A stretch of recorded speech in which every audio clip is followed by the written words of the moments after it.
Muy buenas noches, comenzamos Perspectivas, estamos en noche de viernes, tenemos el fin de semana por delante y te saludo, Belén, ¿cómo estás? Hola Enrique, ¿cómo te va? Muy buenas noches, gracias por acompañarnos, así es, ya preparándonos para el fin de semana, pero evidentemente también, Enrique, con muchos temas antes de cerrar, ¿no?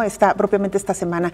¿Y quién mejor para ayudarnos a entender un poquito de la dinámica social, de la dinámica política que hoy por hoy enfrentamos, que José Igor Israel González Aguirre, a quien hoy hemos invitado pues para hablar de muchos temas? Sí, José Igor González es jefe del Departamento de Sociología de la Universidad de Guadalajara.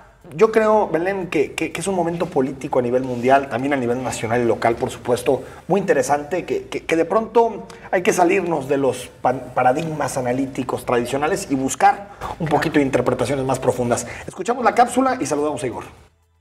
La crisis política por la que México atraviesa es consecuencia de la alternancia por la que ha tenido que pasar desde hace 17 años. La desconfianza que ha generado dicho proceso es solo un reflejo de las grandes consecuencias que ha traído y que no han sido obra de casualidad. La deficiencia política que han demostrado los diferentes gobiernos ha desgastado la credibilidad que se les tenía y han despertado un sinfín de alternativas que, caso contrario a lo que se creía, solo han logrado alentar a la ideología propia e intolerancia, convirtiendo la política en un completo juego de poder y no de confianza. Ahora los gobiernos se disputan no por quién tiene las mejores propuestas, sino quién tiene las manos menos sucias, y las acciones de un solo individuo perteneciente a cualquier partido pueden afectar la imagen general de este. Y es así como la sociedad no quiere saber qué pueden hacer por ellos, sino quién les ha afectado a menor medida.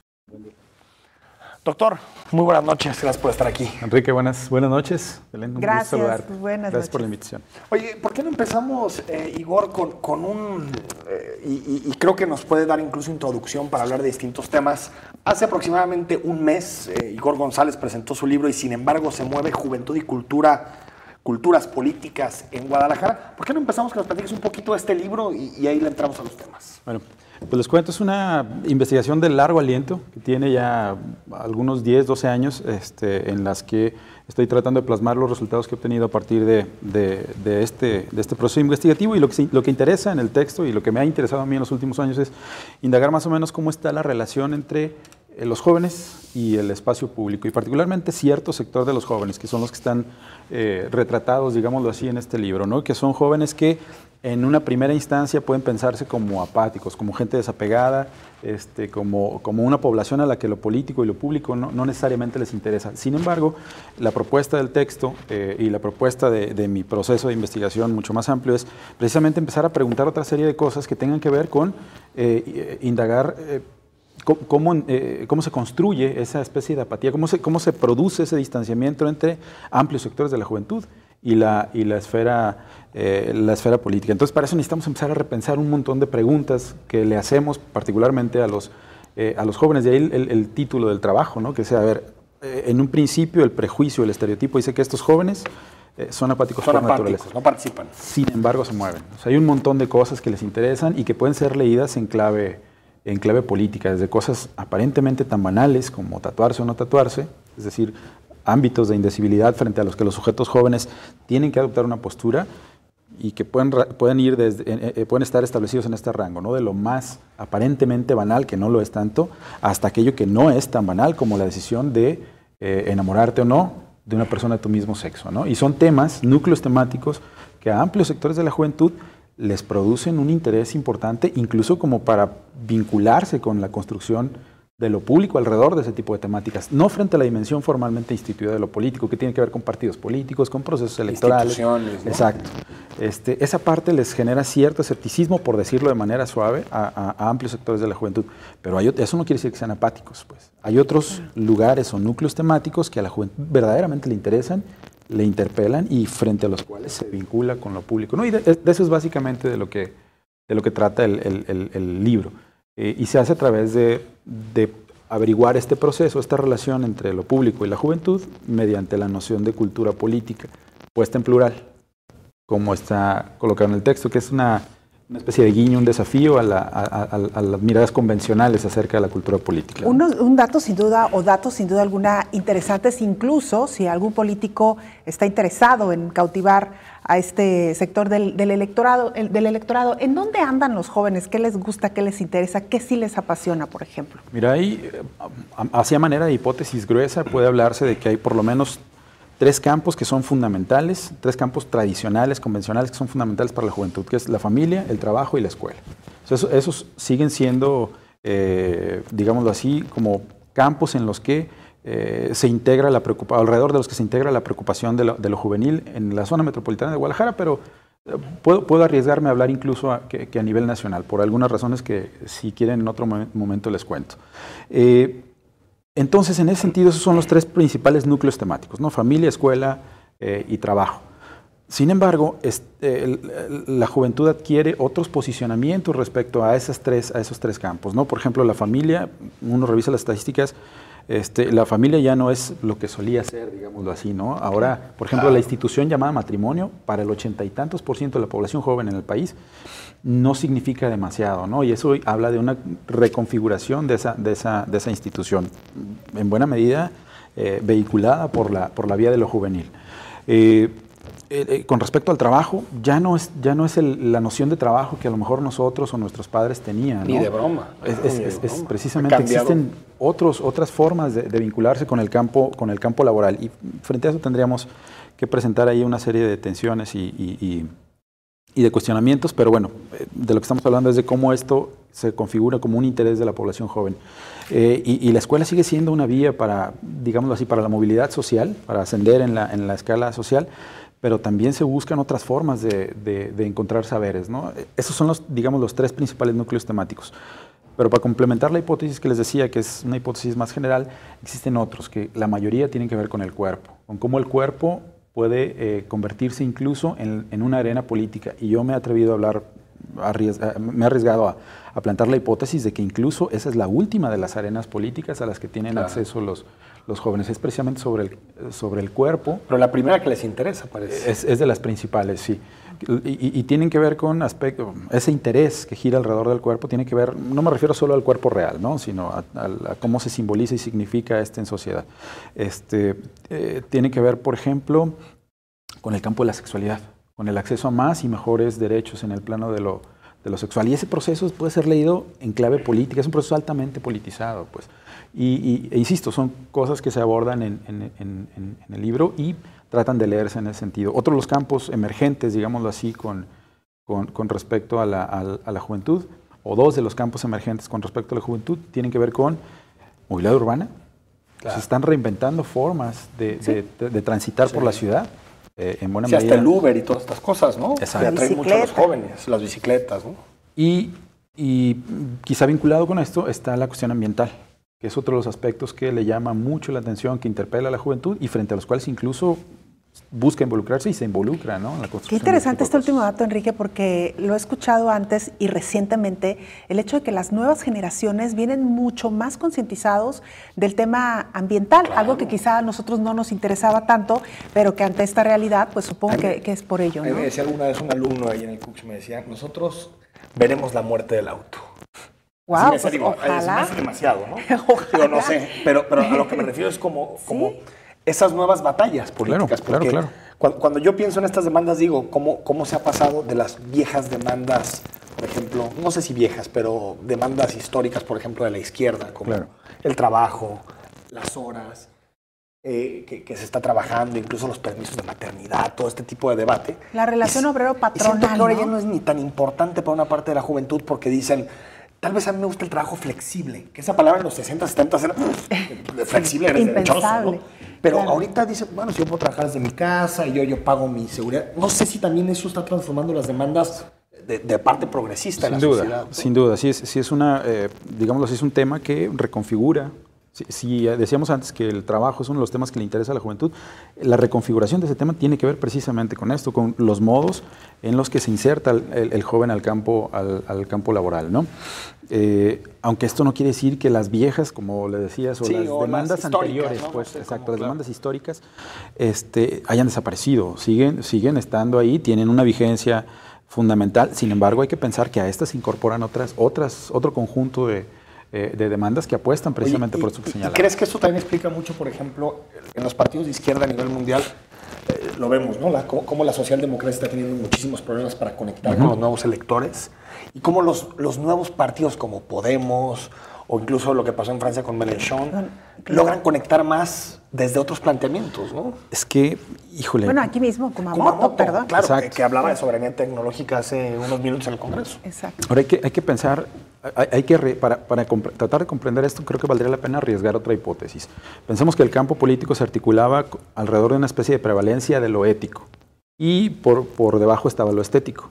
Sí. Entonces, si pensamos que ha habido una transformación de esa jerarquía y que ahora tenemos una política mucho más performativa, mucho más estética que ética, entonces podemos empezar a pensar cómo ese discurso apuesta más por anclarse en la razón de los por anclarse más en la afectividad de los jóvenes, totalmente, lo que pasa en las vísceras y no tanto en la razón, no tanto en lo que pasa en la cabeza. Entonces, necesitamos, lo decía hace un rato, necesitamos empezar a articular nuevos modos de entender cómo se configura el campo político, pues, porque las nociones convencionales han empezado a dar de sí, ¿sí? Y por eso nos pasa que leemos y tratamos de leer la realidad política internacional y entonces empezamos a balbucear o quedamos perplejos frente al Brexit, por ejemplo, o frente a la llegada de Donald Trump al gobierno, a uno de los gobiernos más poderosos del mundo. ¿Sí me explico? Porque no estamos haciendo las preguntas correctas. De acuerdo. Vamos al corte, estamos con Igor González, seguimos hablando de este y más temas.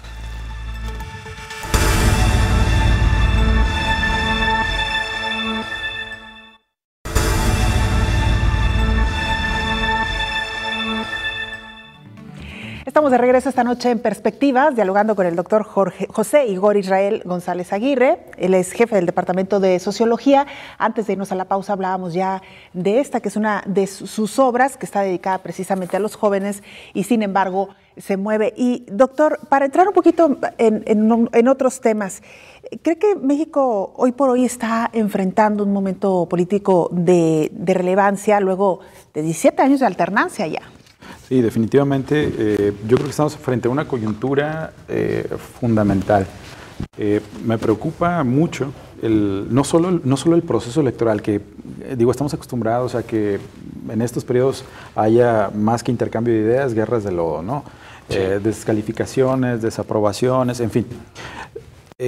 Pero sí estamos frente a un escenario, ese sería como la parte más convencional del proceso, pero estamos frente a un escenario decisorio en el que se está jugando prácticamente la posibilidad de futuro del país. O sea, necesitamos empezar a pensar y preocuparnos y ocuparnos no solo en lo que acontece durante el proceso electoral. A mí me preocuparía incluso mucho más lo que sucederá después del 2018, ¿no? Estoy pensando ya en 2019, 2020 y ver qué situaciones posibles pueden estar planteadas para ese escenario. El proceso electoral es interesante, digámoslo así, preocupante incluso por las características que puede llegar a tener, pero a mí me preocupa mucho más que nos pongamos a pensar en el periodo posterior al 2018, ¿no?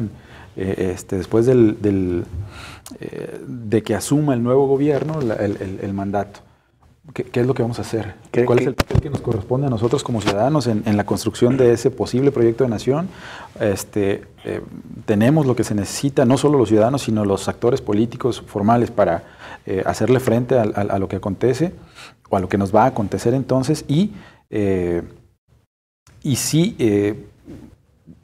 ¿Qué podemos hacer? Pues insisto, claro, ¿no? Vamos pensando en ese sentido. Ahora, lo interesante de los últimos comicios, Igor, es que digamos que pasamos desde mi punto de vista de un modelo de democracia en donde parecía que tenías que votar por Pepsi o por Coca-Cola, tenías que elegir entre dos refrescos de cola, claro, a elecciones donde incluso cuando vemos a los mercados cómo se mueven, pues parece que se juega algo ya. Sí, cuando se enfrentan Trump y Clinton, cuando se enfrentan Le Pen y Macron, parece que se juega algo.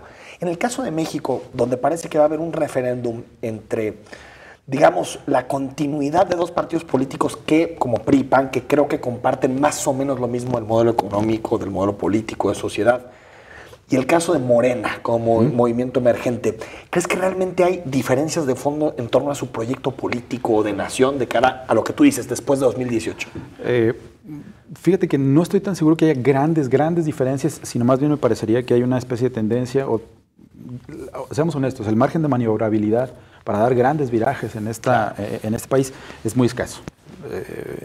La construcción de un proyecto político distinto al que ha venido articulándose en las últimas décadas requiere de un trabajo mucho más profundo, ¿no? No es solo una cuestión de... La decisión de un líder o de un político, ¿no? No es ni eso, ni solo es cuestión de un proceso electoral, pues.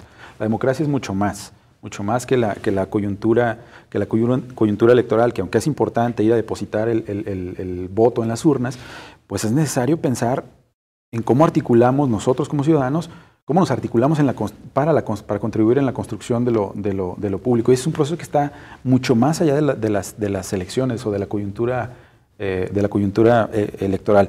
Mi apuesta, en este caso, si lo que queremos es pensar diferente, es en un proyecto político diferente, tendría que atravesar por la incentivación de procesos organizativos en el ámbito más local posible, más allá incluso de los partidos políticos, que, para responder concretamente a tu pregunta, finalmente no van a tener una gran diferencia en términos de las posibilidades que tienen para hacer cosas diferentes. ¿Por qué?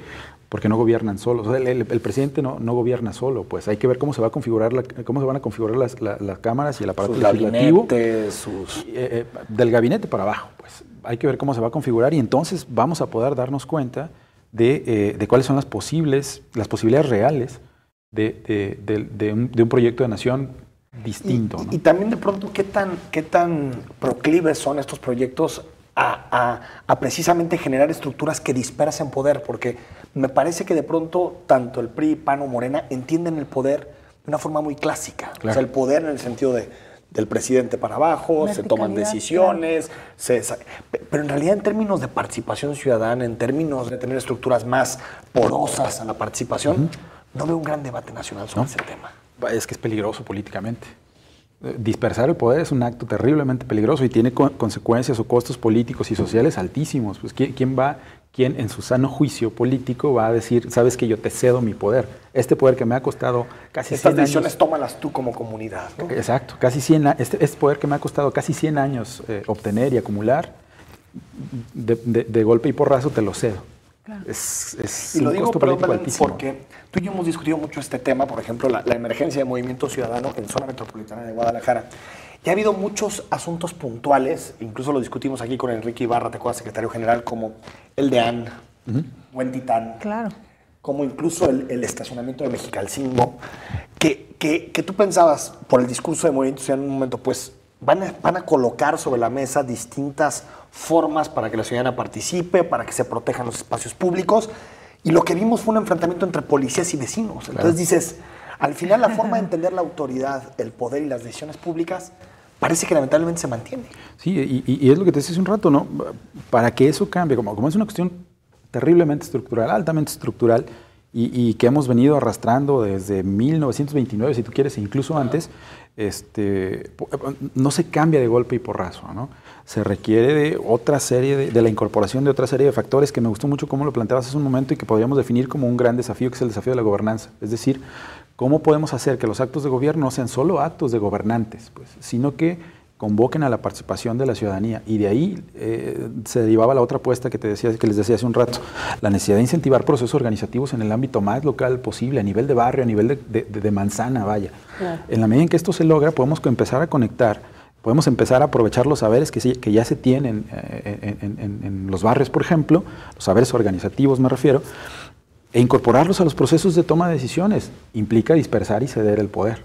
Claro. Claro. Ahora, doctor, en medio de estas precisiones, de estas advertencias que ya usted ha planteado, sin embargo, ¿qué tan posible es aventurarnos un poco en pensar cómo sería eventualmente el gobierno de Andrés Manuel López Obrador?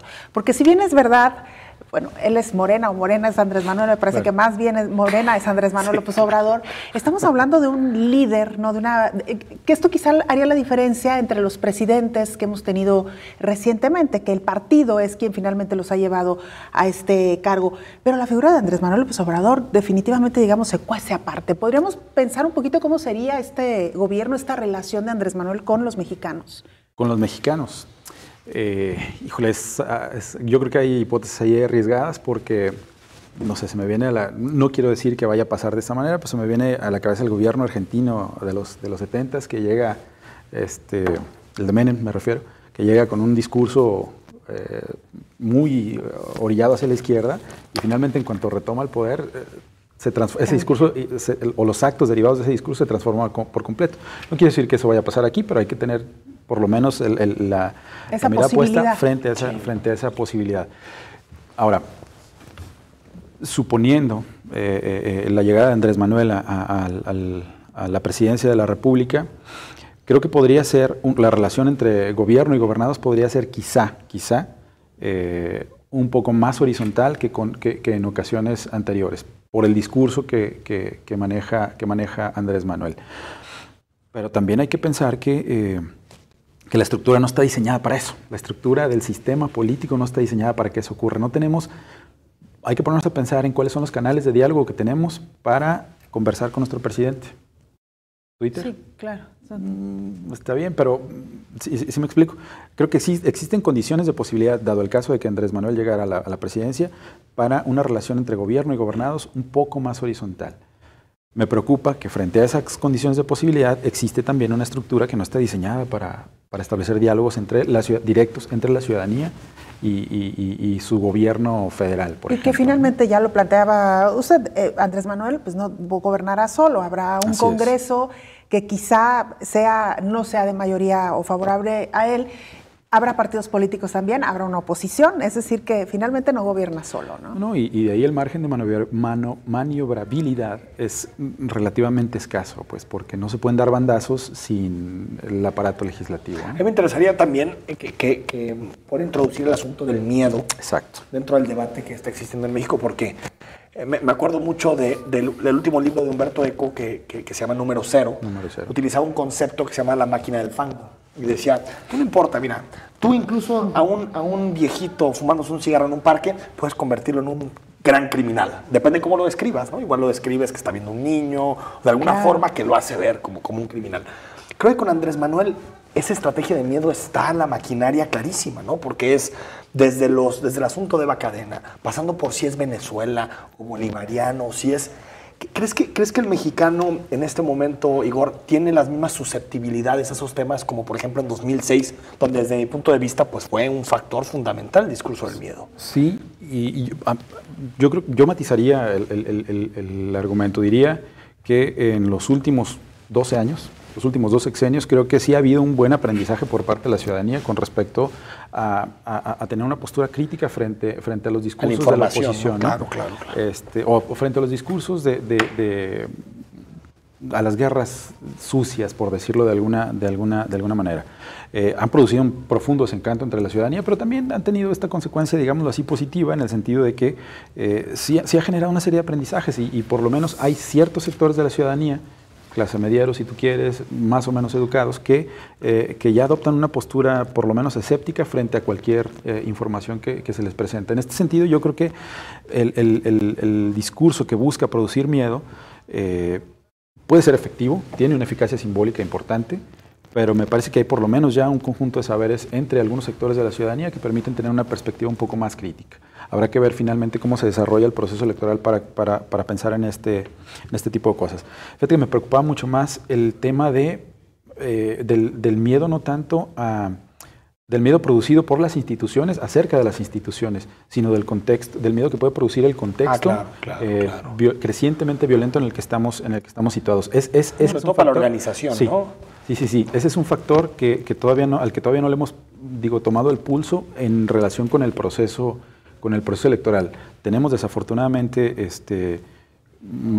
de manera muy reciente experiencias complicadas acerca de lo violento y cómo esto nos afecta. Somos uno de los estados en el que hay mayores desapariciones en el país. pero todavía no nos hemos puesto a pensar en qué relación tiene esto con el proceso electoral, y creo que hay un campo importante, ¿no? Con esto, si le parece, doctor, regresamos. Vamos a la pausa, volvemos con más.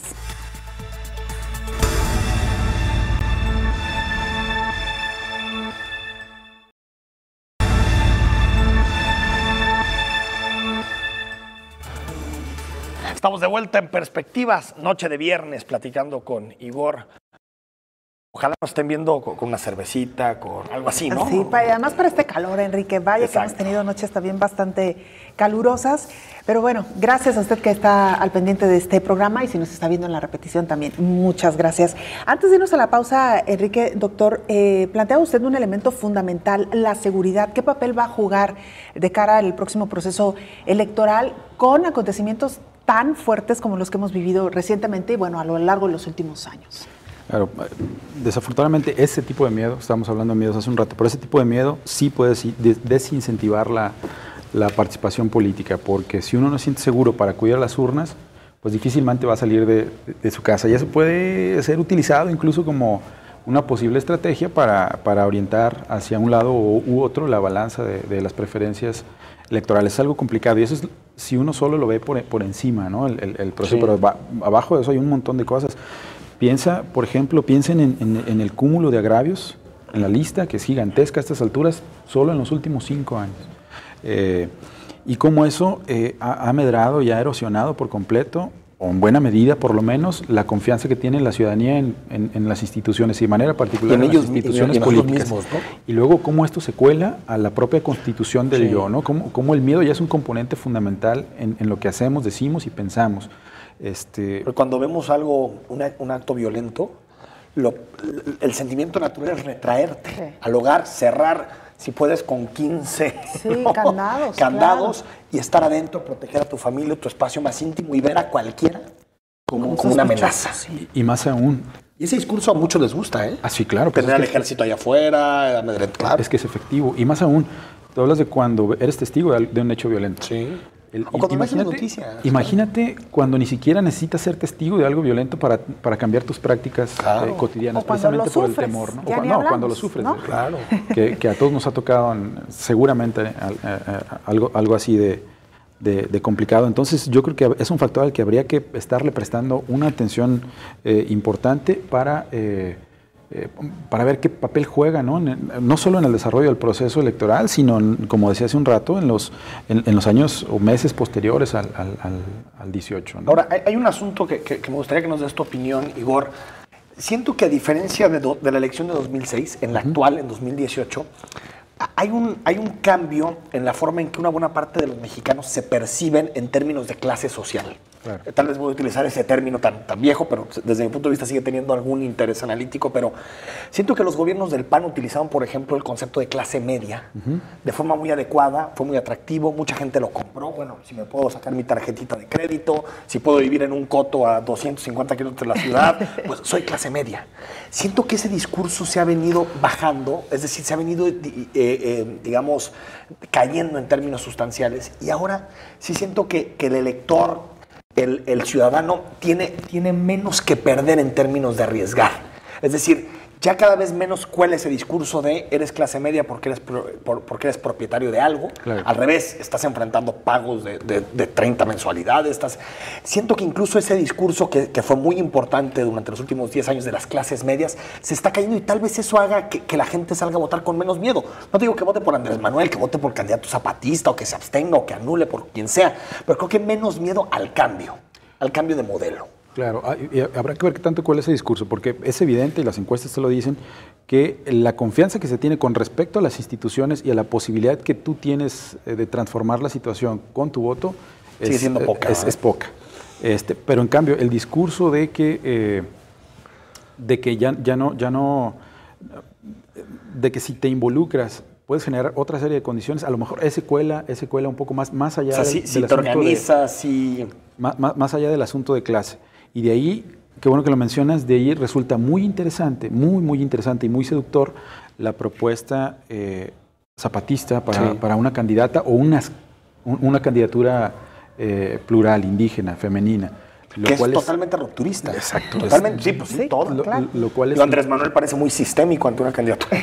Lo cual es interesante y habría que prestarle atención. Habrá que ver también qué tan efectivo es y qué tanto cuela ese otro discurso entre la ciudadanía, pero por lo menos en una primera instancia resulta una idea muy seductora para cierto sector de la población, ¿no? Yo pensaría más bien que habría que colocar el discurso no tanto en la confianza que se puede tener con las instituciones o con respecto a las instituciones políticas, sino a la generación de condiciones de posibilidad para una transformación mucho más profunda, eso sí, de largo aliento y situada en el largo plazo, ¿no? Y hemos hablado ya de inseguridad, hemos hablado de desapariciones, lo mencionaba hace unos momentos. Ayotzinapa también. Y justo al tema íbamos con esto, Enrique, otra de las obras que hoy tenemos aquí sobre la mesa, reflexiones sobre Ayotzinapa en la perspectiva nacional. Han pasado pues más de 2 años y medio casi.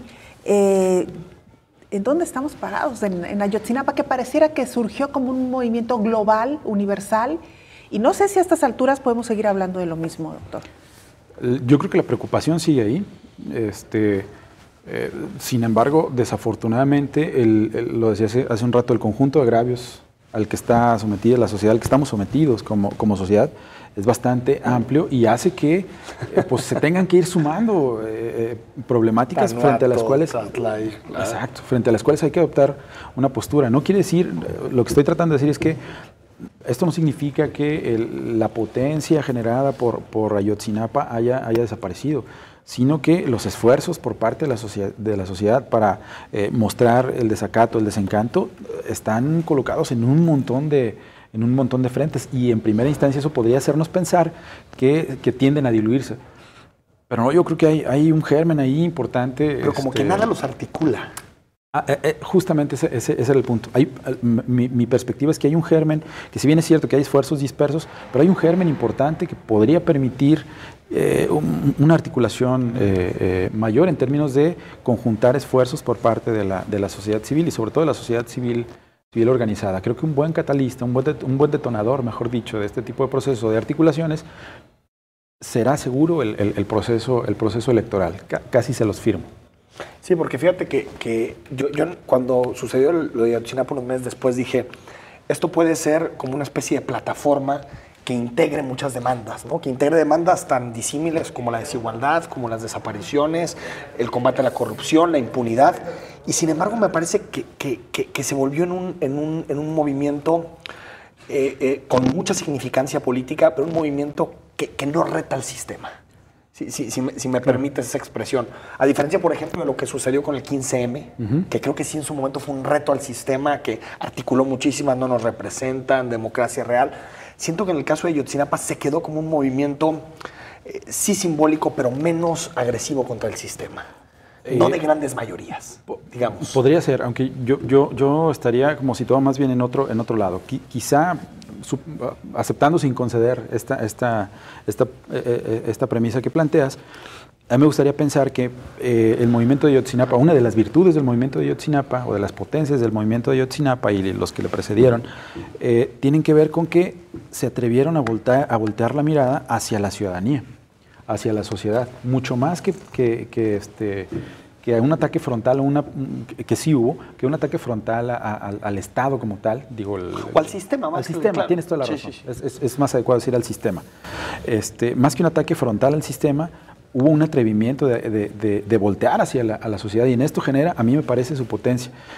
Y hay que pensar que también toda movilización social tiene ciclos, pues. Hay ciclos de mucha presencia, de mucha efervescencia, y otros ciclos mucho más estables, menos visibles, pero en los cuales digámoslo así, se alimenta el proceso organizativo y se preparan otra serie de cosas. A lo mejor son momentos latentes de la movilización social que generan nuevas oleadas, ¿no? de movilización social frente al cúmulo de desencantos. Sí, es que tal vez uno esté esperando, Belén, una irrupción electoral, así como, pero no se refleje tal vez así, ¿no? Claro, la pregunta es ¿por qué no logra cuajar en México? Porque en 2012, tuvimos el Yo Soy 132, los aires que nos trajeron la primavera árabe, los movimientos en otros países, pensábamos que algo iba a ocurrir con este movimiento. Las manifestaciones eran multitudinarias. Sí. El uso de Twitter y de Facebook para promover todos estos movimientos,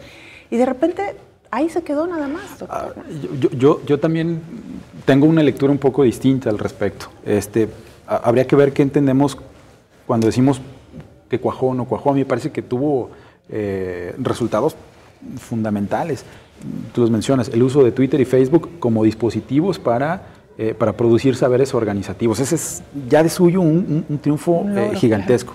Estuvieron a punto los chicos del 132 estuvieron a punto de modificar los resultados de la elección. A esto. Lograron sentar... 2 semanas más de elección y no gana Peña. Acá, claro. Lograron sentar, lograron armar un debate entre candidatos muy distinto. Yo creo que cuajaron cosas interesantes, a lo mejor no las que quisiéramos. Claro. Pero yo creo que sí cuajaron cosas y se produjeron saberes importantes. Claro. Sí, porque tal vez estamos esperando resultados ya, de golpe, ¿no? Sí. Pero sí, de pronto son procesos. Tienes razón, claro. A veces nos perdemos del camino, ¿no? Claro, todo lo que se consiguió en el camino y solo esperamos ver el resultado. Y por ejemplo, el hecho, los padres de los normalistas que no hayan sido cooptados por el sistema. Claro.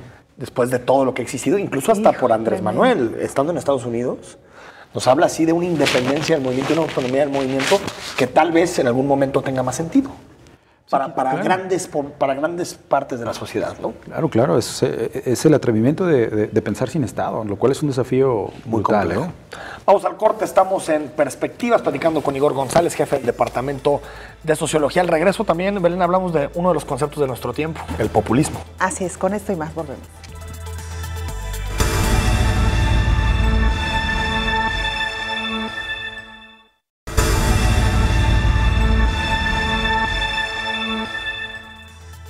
Estamos de regreso esta noche en Perspectivas y ya lo dejaba sobre la mesa Enrique, el concepto del populismo, pero igual desde el punto de vista de qué está pasando, doctor, con el resto del mundo, hasta dónde las figuras estas que hemos visto y que jalan a una gran parte del electorado, pues están incluso recurriendo a estas herramientas. ¿Qué lectura da usted a la presencia del populismo a nivel mundial? Yo insistiría con la hipótesis que les planteaba hace un rato. Creo que esa estrategia, en tanto estrategia política, no me refiero al populismo como proyecto político de gobierno, sino estrategia de campaña, pues. Creo que ese tipo de discursos a lo que apela es al sentimiento, mucho más que a la razón, ¿no? A la cuestión estética por encima de la cuestión ética, y resulta efectivo, pues. Estamos siendo testigos de que estas cosas pasan tanto de manera positiva como de manera negativa. Acusar a alguien de populista tiene consecuencias. Tiene una carga peyorativa de entrada, ¿no? Pero también un discurso... Con la que quizá algunos simpatizan, depende cómo lo interpreten, ¿no? Así es. El asunto es que la palabra populismo siempre ha estado cargado o ha tenido una carga negativa histórica, porque aparte fue una calificación de liberalismo, algunas posturas políticas.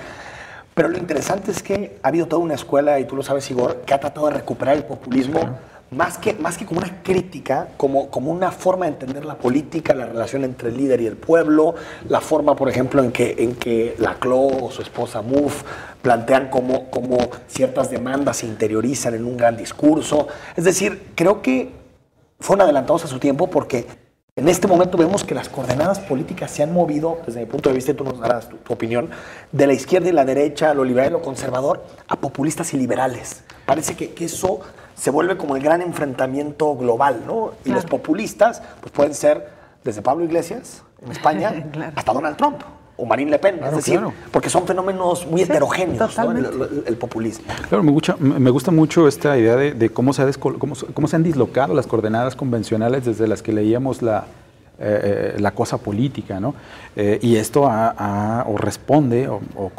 se corresponde con el agotamiento de algunas de esas nociones, como las nociones de izquierda y derecha. No quiero decir, porque no se me malinterprete que han desaparecido, ¿no? Exacto, pero ya no tiene una fuerza explicativa tan fundamental como este otro binomio que creo que puede ser muy acertado entre populistas y liberales. Me resulta muy intrigante, por ejemplo, ¿no? está que en vez de derecha e izquierda, los que defienden a los de arriba frente a los que defienden a los de abajo, porque incluso Trump, aunque era un multimillonario, o es un multimillonario tremendo, o Macron, por ejemplo, que es un banquero que viene del mundo financiero, parecía que Trump, por un lado, era el que defendía a los de abajo frente a Hillary, que era el establishment. Y en el caso también, si te fijas, en México se puede configurar eso en torno a, parece un Andrés Manuel o la candidatura zapatista, que pueden defender a los de abajo frente a los de arriba, que es el proyecto histórico, ¿no?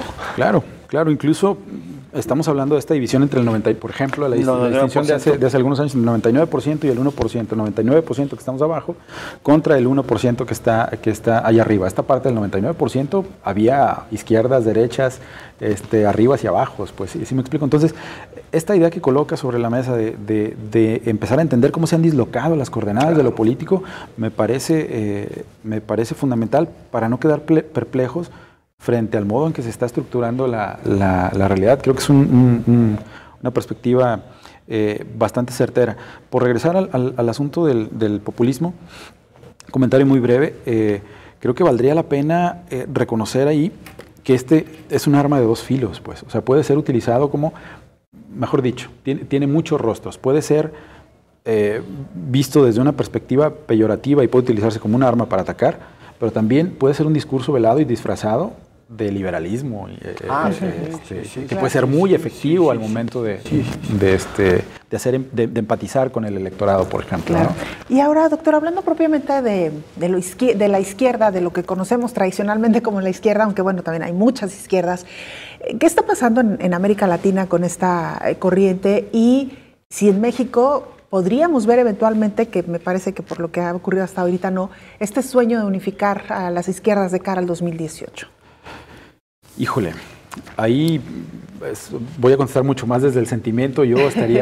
Para mí sería fabuloso que la izquierda se unificara y postulara proyectos casi bolivarianos. Sería un sueño utópico, ¿no? Desafortunadamente la práctica nos dice otra cosa, ¿no? Tú bien lo decías, hay un montón de izquierdas, pues, y hay muchas izquierdas que parecen derechas. Entonces, creo que eso hace muy complicado que se puedan establecer diálogos significativos entre los distintos personajes que se sitúan en esta cosa, digámoslo así, sin demasiada forma, sin demasiada coherencia interna que llamamos izquierda. Mi sueño es ese, que hubiera un proyecto de izquierda fundamental y sólido y poderoso. Pero como veo las cosas, creo que es un asunto muy, muy complicado de que pueda llevarse a cabo, precisamente primero por la diversidad y pluralidad que hay en lo que entendemos por izquierda, y luego lo que pasa con muchos sectores del campo político. No solo en la izquierda, que la lucha de egos es enorme.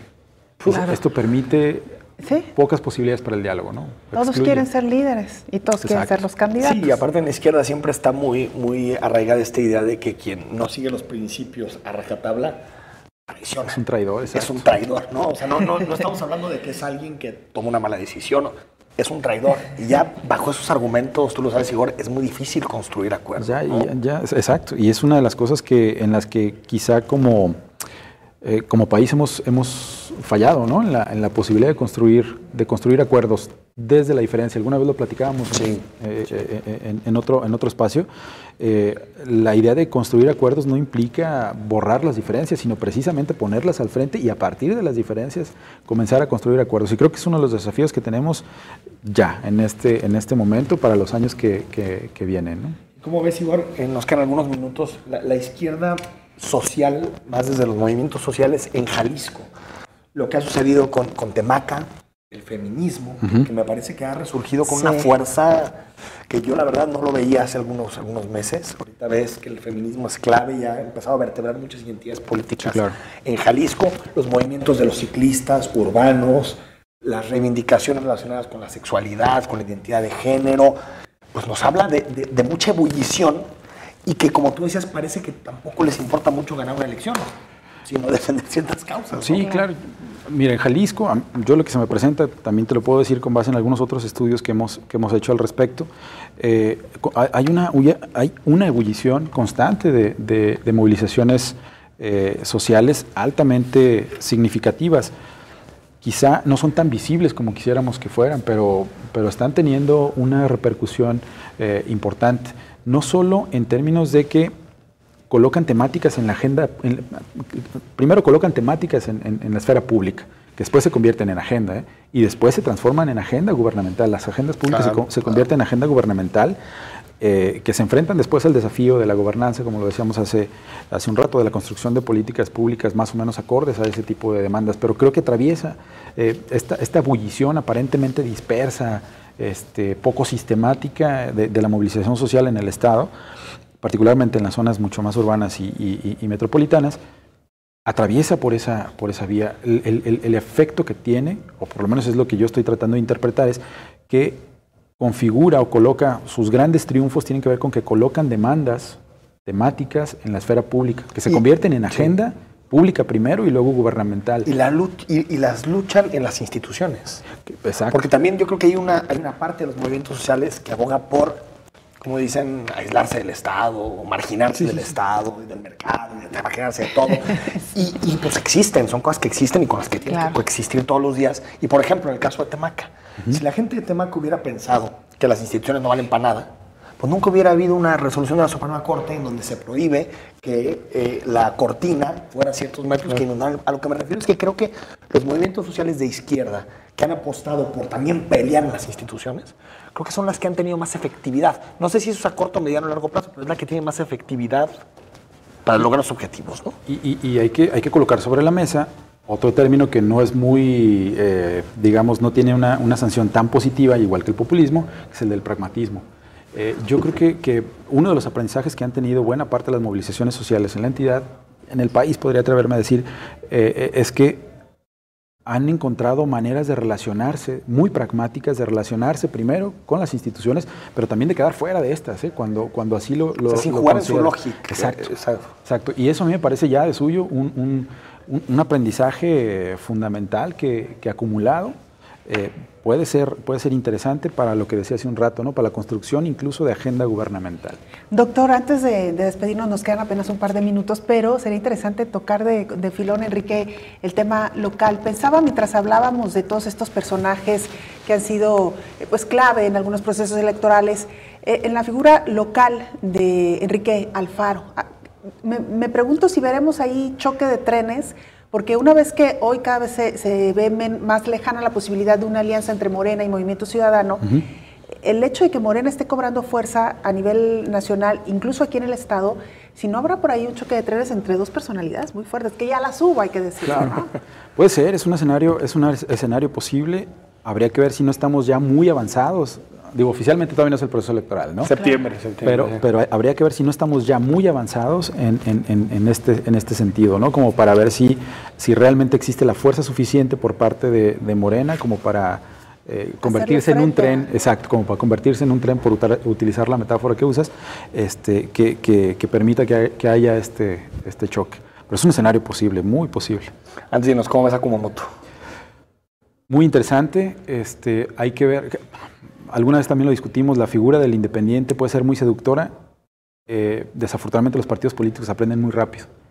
Entonces hay que ponerle atención a Kumamoto. Creo que tiene fuerza y vamos viendo qué pasa con él. Y decidir independiente por independiente, porque no todos son lo mismo. Sí. O sea, igual que los partidos tienen sus pros, contras, ¿no? No votar necesariamente siempre por una independiente te asegura mejores gobiernos. Y va a ser muy interesante ver qué decisiones toma Kumamoto, si se sigue preparando para responsabilidades mayores o si ya de una vez le entra en el próximo proceso, ya sea una alcaldía, incluso a la gobernatura. Pues hay quienes dicen. Ya se lo preguntaremos, ¿no?